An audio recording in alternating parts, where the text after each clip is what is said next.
സ്വകാര്യ സ്ഥാപനങ്ങളിലും കമ്പനികളിലും 2026 അവസാനത്തോടെ 10% സ്വദേശിവൽക്കരണമാണ് UAE ലക്ഷ്യം വെക്കുന്നത്. ഓരോ 6 മാസവും 1% വീതവും വർഷത്തിൽ 2% വീതവും സ്വദേശികളെ നിയമിക്കണമെന്നായിരുന്നു പദ്ധതിയുടെ ആരംഭത്തിലുള്ള നിർദ്ദേശം. ഇതനുസരിച്ച് കഴിഞ്ഞ ഡിസംബർ 31-ന് 4% സ്വദേശിവൽക്കരണവും ഈ ജൂൺ 30-ന് 5% സ്വദേശിവൽക്കരണവുമാണ് പൂർത്തിയാക്കേണ്ടത്. ജൂലൈ 1 മുതൽ സ്ഥാപനങ്ങളിൽ പരിശോധന തുടങ്ങുമെന്നും സ്വദേശികളെ നിയമിക്കാത്ത സ്ഥാപനങ്ങൾക്കെതിരെ നടപടി സ്വീകരിക്കുമെന്നും തൊഴിൽ മന്ത്രാലയം വ്യക്തമാക്കി.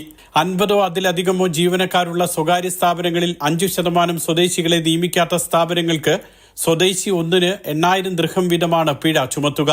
ഓരോ മാസവും ഇത്തരത്തിൽ പിഴ ചുമത്തുമെന്നും മന്ത്രാലയം അറിയിച്ചു. സ്വദേശിവൽക്കരണം തുടങ്ങിയ 2022-ൽ 6,000-വും 2023-ൽ 7,000-വുമായിരുന്നു പിഴ. സ്വദേശികളുടെ ഡിജിറ്റൽ തൊഴിൽ ബാങ്കായ നാഫിസിൽ നിന്നുമാണ് സ്വകാര്യ സ്ഥാപനങ്ങൾ സ്വദേശികളെ നിയമിക്കേണ്ടത്. 20,000-ഓളം സ്വകാര്യ സ്ഥാപനങ്ങളിലായി 97,000-ഓളം സ്വദേശികളെയാണ് ഇത്തരത്തിൽ ഇതുവരെ നിയമിച്ചത്. Mathrubhumi news, Dubai.